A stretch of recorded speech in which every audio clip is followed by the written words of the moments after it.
বর্তমান প্রযুক্তির মাধ্যমে বিভিন্ন বড় জাহাজগুলো সমুদ্রে টিকে থাকতে পারে, ঝড়ের মুখেও জাহাজ টিকে থাকতে পারে আধুনিক প্রযুক্তির মাধ্যমে। শুধু তাই না, ইঞ্জিনিয়ারদের ডিজাইন করা কিছু জাহাজ প্রবল ঝড়ের মাধ্যমে উল্টে গেলেও আবার সোজা হয়ে নিজের অবস্থানে ফিরে আসতে পারে। সব ডিজাইনগুলো এমন ভাবে কাজ করে যেগুলো দেখলে আপনার নিজের চোখকে বিশ্বাস করতে পারবেন না। আপনি দেখতে পাবেন একটা জাহাজ ঠিক পুরো উল্টে গেছে, ঠিক থাকার কোনো সম্ভাবনাই নেই। মুহূর্তে দেখতে পারবেন জাহাজটা উল্টে গিয়ে আবার সোজা হয়ে নিজ অবস্থানে ফিরে এসেছে। কিভাবে, কোন পদ্ধতিতে জাহাজ এইভাবে সোজা হয়ে যায় তা আজকে আমরা এই ভিডিওতে জানতে পারবো। ভিডিও শুরু করার আগে আমাদের চ্যানেলটা সাবস্ক্রাইব করে বেল আইকন বাজিয়ে দেন। আমরা প্রায় দেখি সমুদ্রে বিশাল আকারের কন্টেইনার জাহাজ বা অন্যান্য জাহাজ বিশাল ঝড়ের কবলে বা বিশাল বড় বড় ঢেউয়ের কারণেও সমুদ্রে টিকে থাকতে পারে। একটা জাহাজ সমুদ্রে যাত্রা করে, তারা সমুদ্রের বড় বড় ঢেউয়ের সম্মুখীন হয়। আর এই বিপদগুলো থেকে বাঁচার জন্য সমুদ্রের প্রত্যেকটা জাহাজে কিছু না কিছু ডিভাইস থাকে যা সমুদ্রের বুকে জাহাজের ভারসাম্য রাখতে রক্ষা করে। কারণে সমুদ্রের ঢেউ বা বিশাল ঝড়ের কবলে পড়ে জাহাজ হেলে দুলে গেলেও আবার সোজা হয়ে যায়।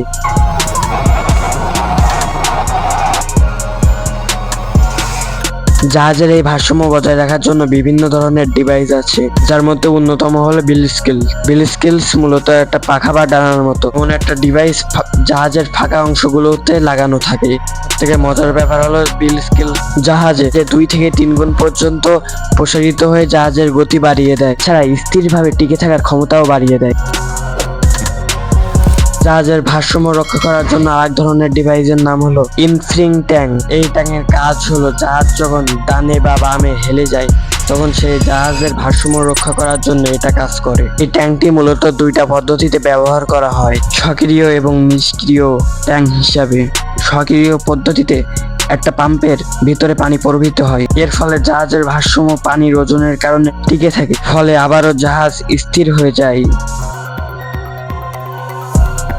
পরবর্তী পদ্ধতিটা হলো স্টেবিলাইজার ডিভাইস, যা পাখার মতো আকৃতির একটা ডিভাইস। এটা জাহাজের আগের স্থানে ফিরিয়ে আনতে সাহায্য করে এবং এটা জাহাজের জাইরো সিস্টেমের মাধ্যমে নিয়ন্ত্রিত হয়। যখন জাহাজ কাত হয়ে যায় তখন এটা কাজ করে। তবে জাহাজ যখন ঘন্টায় 18 কিলোমিটার বেগে সেলিং করে তখন এটার কোনো কার্যকারিতা হয় না। যদিও কন্টেইনার জাহাজে মূলত এন্টিনিং সিস্টেম থাকে, তবে এটা বেশিরভাগ সাহায্য করে জাহাজে যখন লোড বা আনলোড করা হয়। জাহাজ এমন অবস্থায় ডুবে যাওয়ার প্রবল সম্ভাবনা থাকে।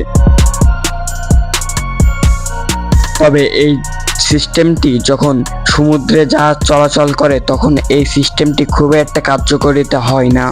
এটা তবে শুধু জাহাজ লোড আর আনলোড করার কাজে ব্যবহার করা হয়। জাহাজ যদি বাম দিকে হেলে যায় তো পানি ডান দিকে চলে যায়, এ কারণে জাহাজ স্থির থাকতে পারে এবং আগের অবস্থানে ফিরে আসে। জাহাজ যেদিকে কাত হয়ে যায় তার বিপরীত সাইডে পানির ওজন বাড়িয়ে দেওয়া হয়, তাতে করে জাহাজ আবারও সোজা হয়ে যায়।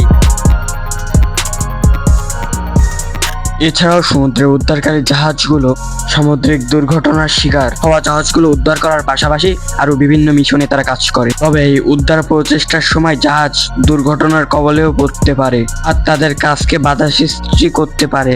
আর একবার যদি তাদের কাজ বাধা সৃষ্টি হয়ে যায় তাহলে তারা অনেক বড় বড় মিশন করতে পারে না। আর এই সমস্যা থেকে সমাধান পাওয়ার জন্য ইঞ্জিনিয়াররা এক নতুন প্রযুক্তি আবিষ্কার করেছে, যেটাকে বলা হয় স্টেবিলাইজিং বোর্ড। এটা উল্টে গেলে ঠিক এইভাবে সোজা হয়ে যায়।